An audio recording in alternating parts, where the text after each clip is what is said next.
Remember, a Hallmark card when you care enough to send the very best.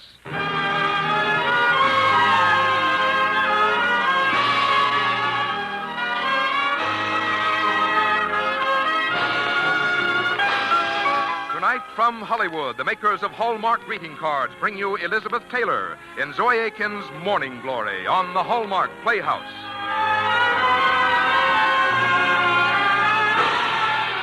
Each week, Hallmark will bring you Hollywood's greatest stars in outstanding stories chosen by one of the world's best-known authors, the distinguished novelist, Mr. James Hilton.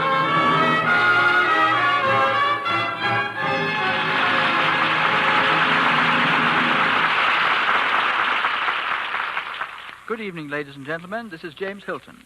Tonight on our Hallmark Playhouse, we present a dramatization of a deservedly popular play written by that very fine American playwright Zoe Akins, who won the Pulitzer Prize in 1931. Our play is Morning Glory, and it handles with great sympathy and discernment the theme of a young girl's dreams and ambitions. Now, the dreams and ambitions of youth are both tough and fragile. They can be handicapped by early success as well as by failure. And their ultimate success is part of the general problem of coming to terms with life itself. These are among the many interesting angles of Miss Akins' story, and its title, Morning Glory, well suits the freshness with which the whole subject is approached. In a play like this, an extra special something depends upon the actress who takes the chief part, and for this reason we are especially lucky in having with us Miss Elizabeth Taylor. And now, Frank Goss, haven't you something to say about Hallmark? There are Hallmark cards for every memorable occasion on your calendar. For birthdays, anniversaries, holidays. Yes, for every occasion that calls for remembrance, for a friendly greeting, a word of good cheer, an expression of sympathy. There is a Hallmark card that says just what you want to say, the way you want to say it.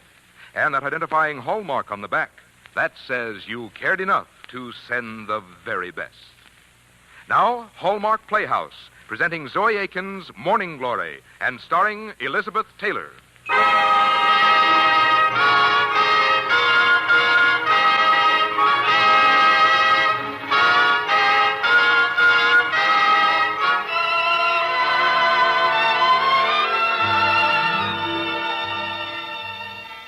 Broadway, where every actor dreams of the one part that will come his way and launch him to stardom.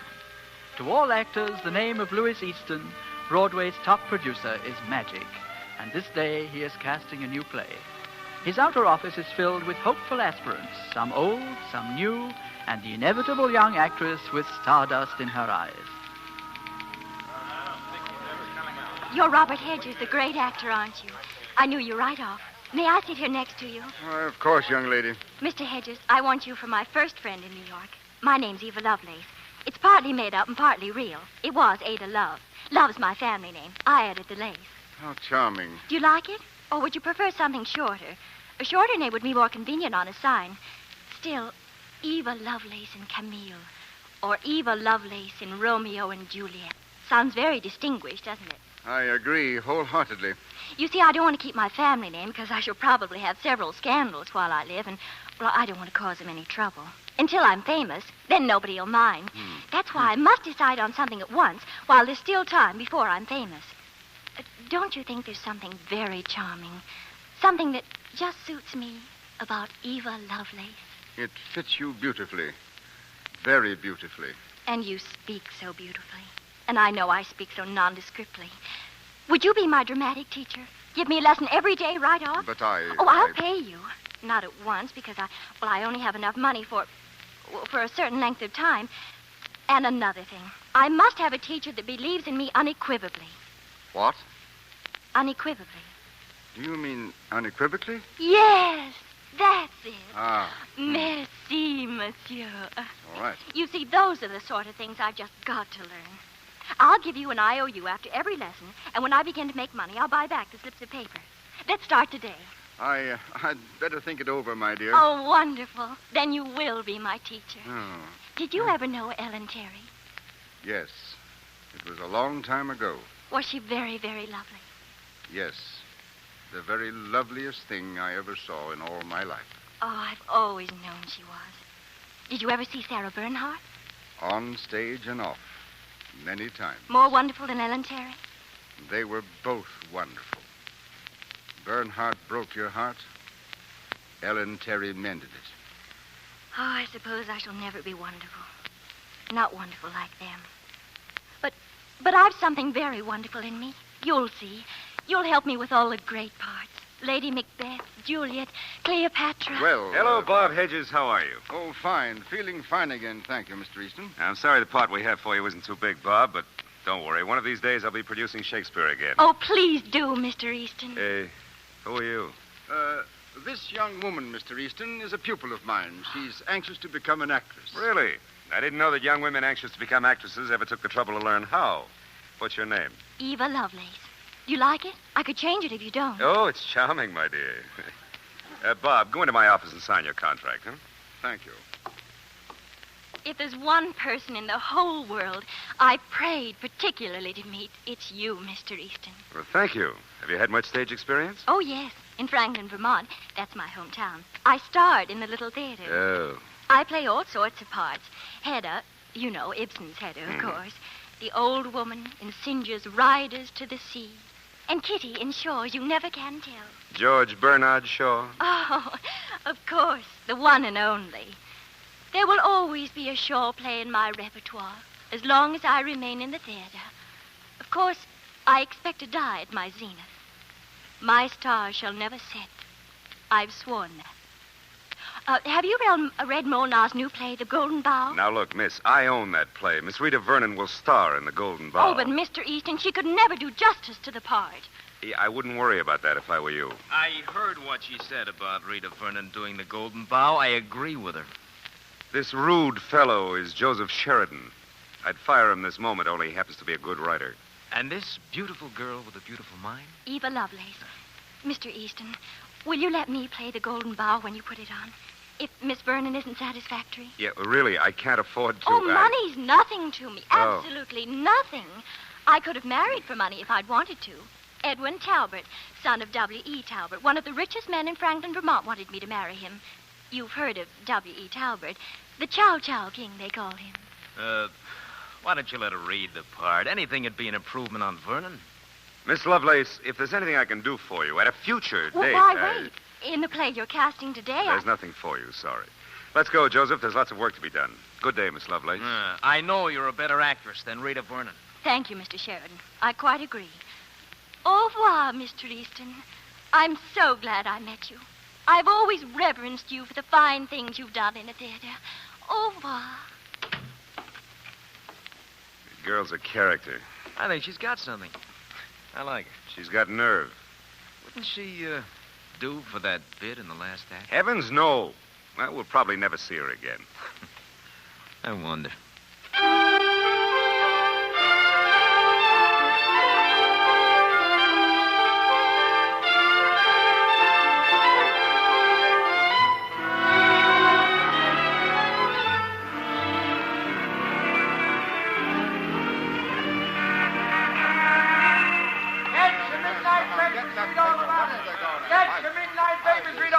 Hello, Mr. Easton. How'd the opening go tonight? Great, Harry. Looks like a hit. How could you miss with Miss Rita Vernon? Thanks, Harry. You know what you're talking about.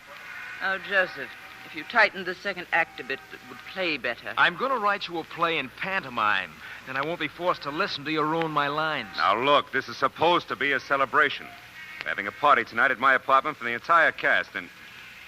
Say, isn't that character, Eva Lovelace, sitting inside that broken-down restaurant? Yeah, it is. I think I'll go in and talk to her. Stop wasting your time, Joseph. Come on, there's my car. I'll see you later.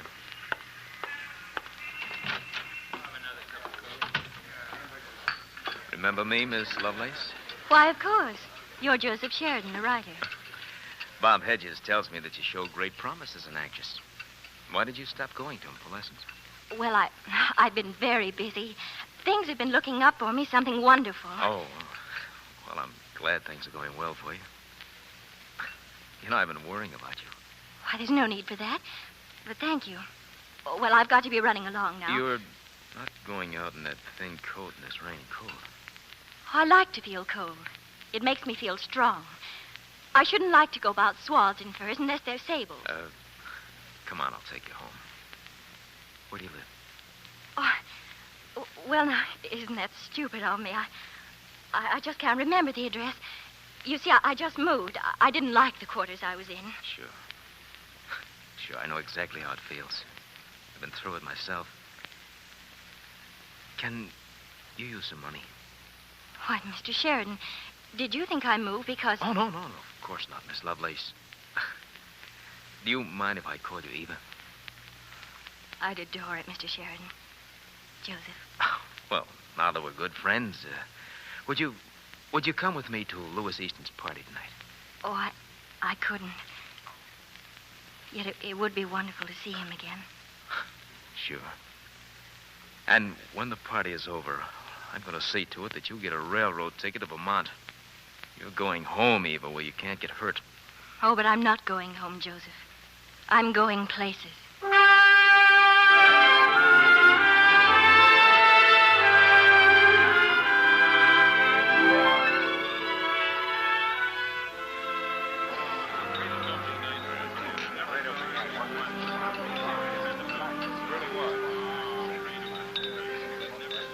This is a wonderful party, Mr. Easton. Everything interests me. That's why someday I'm going to be a great actress, because I look around and absorb and understand. Well, if you'll excuse me, I'll never forget this night. Don't go away, Louis. This child is too amusing. You've been to a party before, haven't you, dear? Oh, yes, Miss Vernon. But if my friends in Franklin, Vermont could only see me here with all these famous people, like yourself and Mr. Easton. Oh, it's really not as wonderful as all that. Oh, but it is. Oh. I love your party. And I love New York. I love to walk and walk and look and look. Now, in Franklin, if you walk and walk, you get way out on a country road where there's nothing but big trees and fields. And yet, oh, I don't know. There's something about it, about those fields, that gives you a feeling of being great and lonely. I feel it now, right here in my heart. I tell you, I know I'm a great actress. Please be quiet. This is hardly the place or time for an audition. Oh, but it is, Louis. Listen, everybody. Miss, what's your name, dear? Eva Lovelace. Miss Lovelace has kindly consented to perform for you. She's a great artist and positively will astound you. I predict a great future for this little girl. What do you do best? Sing, dance, imitate wild animals? Cut it out, Rita. You're not being very amusing, Rita. Come on, Eva, let's get out of here. No, Joseph. Miss Vernon asked me to perform. I shall oblige her. And, Miss Vernon, I can imitate a cow moo and a dog bark. Oh, please, Miss Lovelace. Now turn out the light and leave this one light on my face. And you, listen. Listen, I tell you.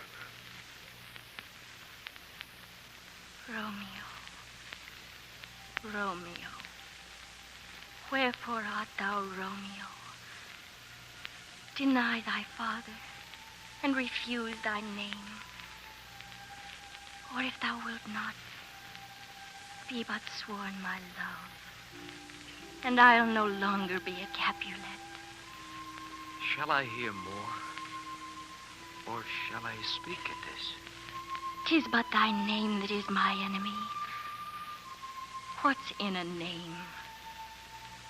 That which we call a rose, by any other name would smell as sweet. So Romeo would, were he not Romeo called, retain that dear perfection which he owes without that title. O Romeo, doff thy name, and for that name, which is no part of thee, take all myself. Beautiful, Easton. Beautiful. Yes, Joseph, beautiful. Childishly beautiful. Impossibly beautiful.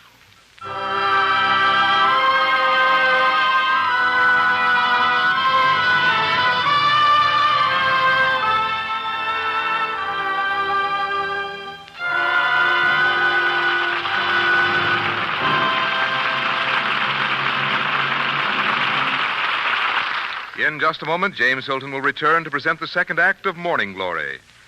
But say, what are you reading there, Elizabeth Taylor? Let me read it to you, Mr. Goss. She looked just like a princess, too, but it was understood. She didn't always act the way a little princess should. Like when she drew a picture of her teacher on her slate, and they got awfully mad because she had to stay in late. Oh, I know who that is. It's Amy, the part you play in MGM's new movie, Little Women. Say, wasn't that one of the new Hallmark Little Women dolls you just read that verse from? May I see it? Here you are. Oh, isn't she a pretty little thing? Look at this gorgeous plume in her hat. Yes, and see how she stands up. And the back is just as pretty as the front. You know, Mr. Goss, an artist came right on the set and sketched me in costume while we were making Little Women. Sketched all the girls, didn't he? Yes, Janet Lee, June Allison, Margaret O'Brien, and myself. You know, we each autographed the dolls whose part we played. It's been fun for all of us, and we're so pleased about the dolls. We know they're going to make so many children happy. Yes, they'll make wonderful gifts. And you can mail them just like greeting cards. I've already sent them to loads of my friends. Later on, Elizabeth, I'm going to tell all our listeners more about these beautiful Hallmark Little Women dolls. But now, it's back to the Hallmark Playhouse for the second act of Morning Glory, starring Elizabeth Taylor.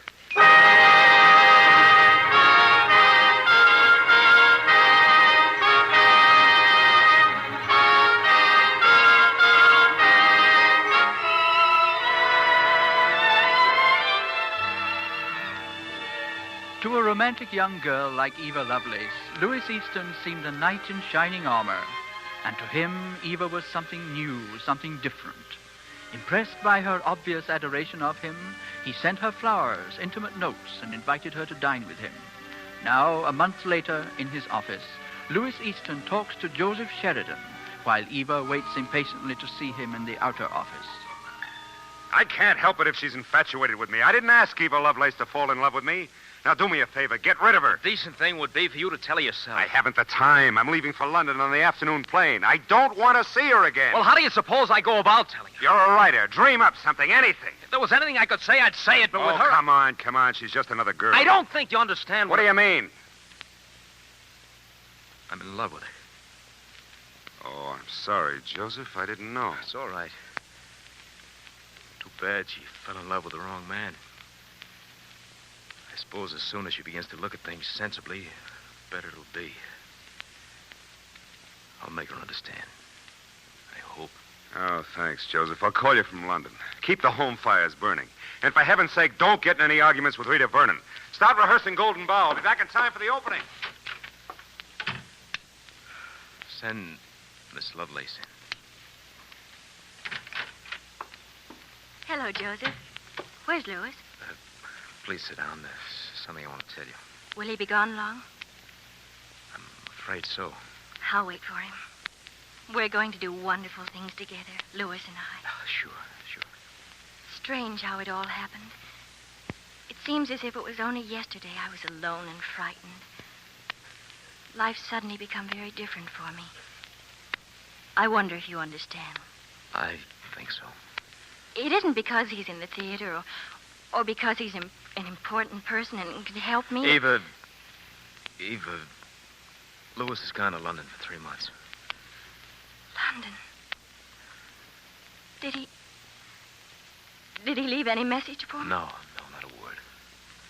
Not even a goodbye? No. Oh, it doesn't matter, really, Joseph. He'll write me and explain. I wouldn't count on that. If I were you, I'd forget I ever met a man called Louis Easton. How can you say that? I love him. He loves me. And what does it matter if he never writes? 3 days, 3 months, 3 years, forever. I'll wait for him. You're young, too young to know what it's all about. Easton is wrong for you. I know what my heart tells me. If you won't listen, let me help you. I don't need your help, Joseph.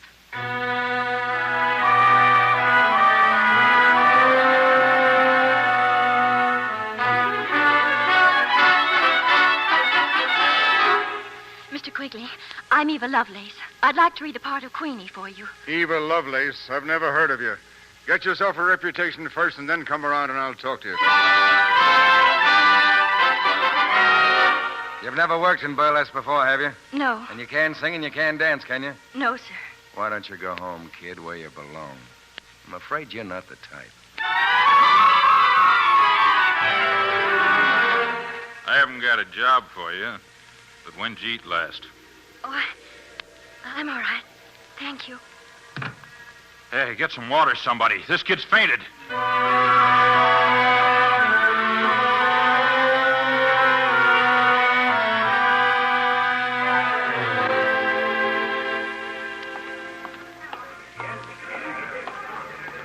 Eva!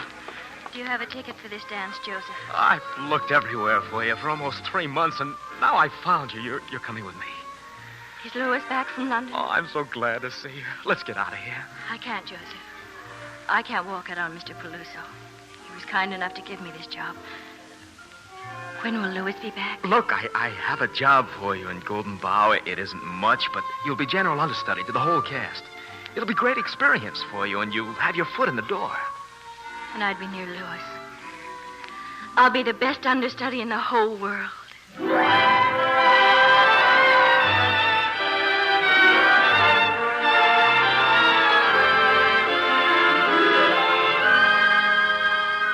That's it, Louis. I've made up my mind. For heaven's sake, Rita, be reasonable. 15 minutes to curtain, Miss Vernon. There won't be any curtain, Louis, unless you rewrite my contract. You won't get away with it, You Rita. said that before. Either you meet my demands or I don't open tonight. Now get out, Easton. You too, Joseph. Listen, Easton, listen. I've got the girl who can play Rita Vernon's part. Where is she? In her dressing room. She's general understudy. You mean to say you take a chance on an understudy on opening night? And this girl, yes. Are you crazy? Who's the girl? Friend of yours, Eva Lovelace.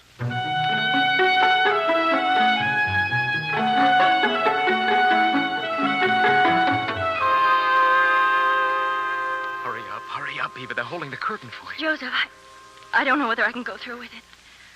I'd be terribly frightened if I knew Louis were watching. You've got to forget Louis Easton. Listen, Joseph. I wanted to kill myself when I didn't hear from him. I didn't see any reason to keep on. I couldn't make good. I did all sorts of things, trying to pretend to myself it was all sort of a joke. Just experience. That I'd make up for all of it by being wonderful someday. You will tonight, darling. Yes, but suppose I'm not wonderful. Then everything's gone. If I can't act, there's nothing left.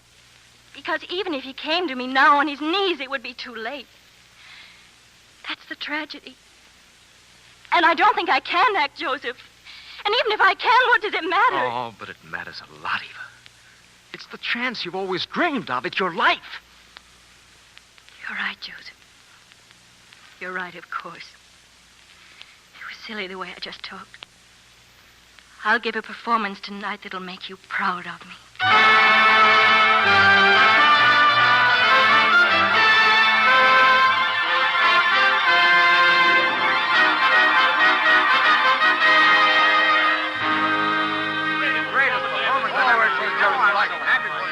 Thank you. Thank you so much. Thanks. Thank you. This is your dressing room, Eva. Eva, my darling. You were superb. Magnificent. Oh, Louis. Louis, I've waited. Waited for you. I know. There's something I must tell you. About us? Mm-hmm. About you and me? I'm sorry for the way I behaved. Let's not talk about that, please.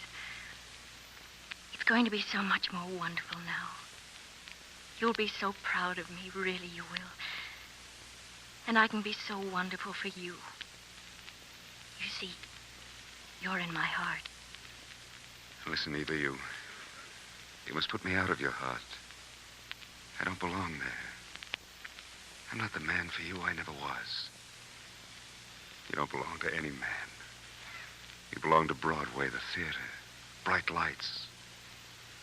From now on, you're under my professional wing. And that's all.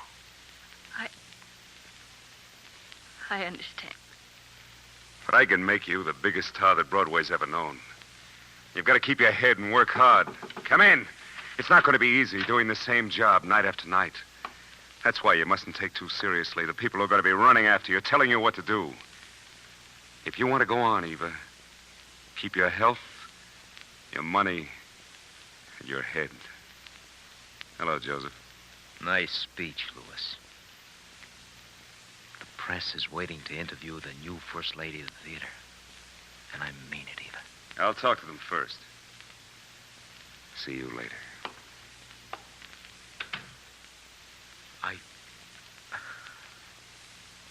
tell you so much. But words mean so little. You look tired. I am. Crushed. Yes. Once I thought Louis loved me, and that I loved him. That seems awfully long ago. You've always been so good to me, Joseph. Someday I'll tell you why. Right now, you must rest. Joseph, I'm frightened. Terribly frightened. But why, darling? This is your day. And tomorrow?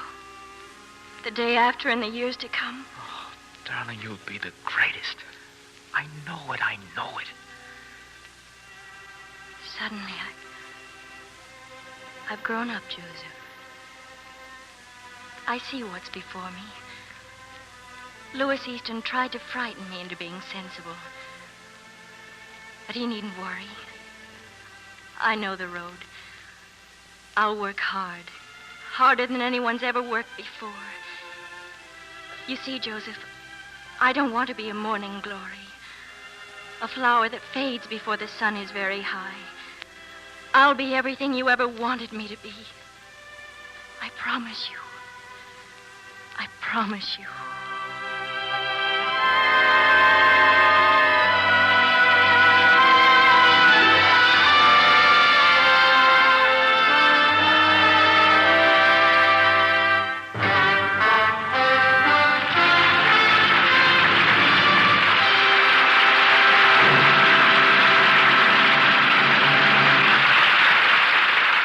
James Hilton and Elizabeth Taylor will return in just a moment.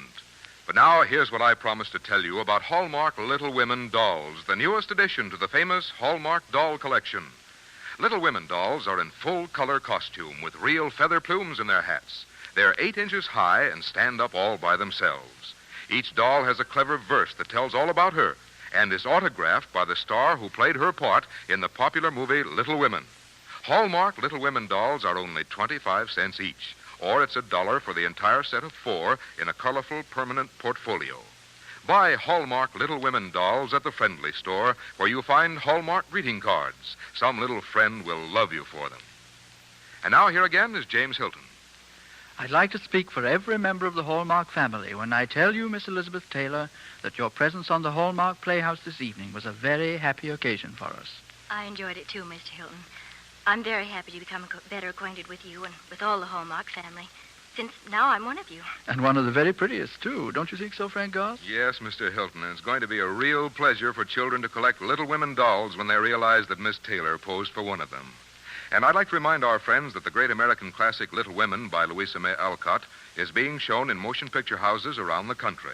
You'll see the inspiration for the Hallmark dolls when you see the stars who make Little Women one of the finest motion pictures in years. You'll see Elizabeth Taylor, Margaret O'Brien, June Allison, and Janet Leigh as the Little Women. Look for it at your local theater. Thank you all for inviting me here tonight. And I'd like to thank Gerald Moore, who played Louis Easton, and Tony Barrett, who played Joseph. Good night, ladies and gentlemen. Good night, Miss Taylor. And we'd like to have you listen to us next week when we will present that warm and very moving human story of American life, Hartzell Spence's 1 Foot in Heaven, starring George Brent. And the following week, Christopher Morley's Kitty Foyle, starring June Allison. And after that, James Thurber's great baseball story, You Could Look It Up, starring William Frawley. Our Hallmark Playhouse is every Thursday. Our director-producer is Dee Engelbach. Our music is composed and conducted by Lynn Murray. And our script tonight was adapted by Jack Rubin. Until next Thursday, then, this is James Hilton saying good night. Look for Hallmark cards that are sold only in stores that have been carefully selected to give you expert and friendly service. Remember Hallmark cards when you care enough to send the very best. This is Frank Goss saying goodnight to you all and inviting you next Thursday and every Thursday to tune in 1/2 hour earlier and listen to the adventures of Casey, crime photographer, followed by the Hallmark Playhouse. This program came to you from the Hallmark Playhouse. This is CBS, the Columbia Broadcasting System.